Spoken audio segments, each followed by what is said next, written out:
Compared to the previous generation, the Qualcomm Snapdragon 8 Gen 3 has been launched quite quickly this year, and the Xiaomi 14 is set to become the world's first phone to feature a new processor. Let's take a look at the performance of the Xiaomi 14 with the Qualcomm Snapdragon 8 Gen 3 in this video. Hey guys, Maiky from Tech Maiky. Please consider subscribing, turning on the notification by hitting that bell icon for more amazing tech videos. Certainly, let's discuss the architecture of the Qualcomm Snapdragon 8 Gen 3 chipset. This chipset features a 1 plus 5 plus 2 core architecture, which means it has a 1 ultra core, 5 big cores and the 2 efficiency cores. It is manufactured using the TSMC's 4nm platform.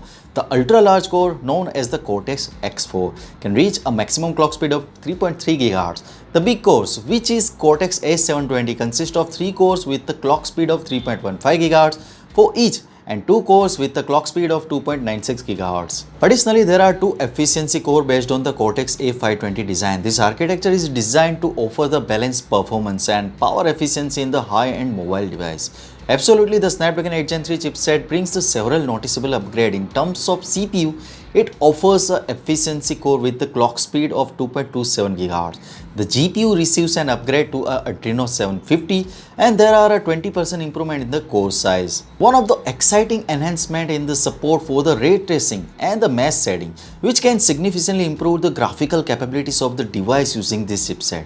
When looking at the benchmark like the Antutu score, device powered by the Snapdragon 8 Gen 3 can achieve a score of 2 million, which is a significant leap compared to the previous generation. These improvements make the Snapdragon 8 Gen 3 appears quite powerful on paper, and it seems like a promising choice for the high-performance mobile device. Certainly, let's take a look at the performance in the gaming test, which provides a more practical assessment of the chipset's capabilities. In the gaming test, we will be running the Honor of King for 30 minutes at the room temperature of 25 degrees Celsius, with the phone's brightness set to 78%. Additionally, the Xiaomi 14 comes with the HyperOS. We will be uploading the detailed video about this OS, so stay connected with our channel. Gaming test offers a valuable real-world perspective on how well a device, especially one with the Snapdragon 8 Gen 3, handles the demanding of the popular games like Honor of King. The phone already supports a high frame rate of 120 fps along with the ultimate picture quality. After playing for 30 minutes, it maintains an average frame rate of up to 119.8 fps with an average power consumption of 3.6 watt.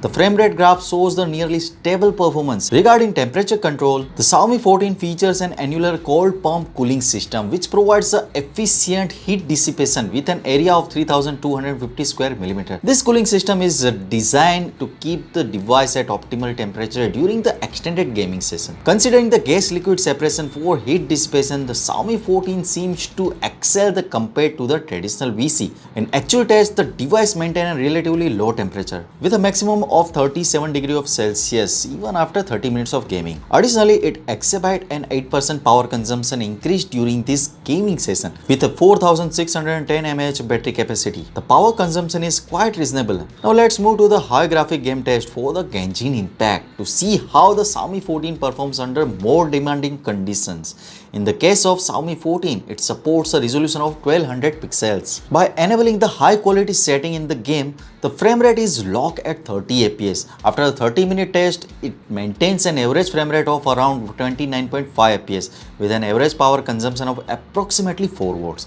The battery consumption after the 30 minutes of gaming, it's about 11%, and the phone's temperature reaching is a maximum of 41 degrees Celsius. If you prefer a smoother experience, you can go to the game space and adjust the graphic quality to standard, and then you will be able to play Genshin Impact at 60 fps. This provides you with the flexibility to balance the graphic quality and performance according to your preference. The Xiaomi 14 achieves an average frame rate of up to 58.8 fps with an average power consumption of approximately 5.7 watts. If we compare to the previous of the Snapdragon 8 Gen 3 in the Xiaomi 14 with the Xiaomi 13 Pro. In the Xiaomi 13 Pro, the average frame rate reaches around 38 fps. And there are some variations in the power consumption as well. This comparison highlights the improved performance of the Xiaomi 14, especially in terms of frame rate, making it a compelling option for gamers. This sounds great.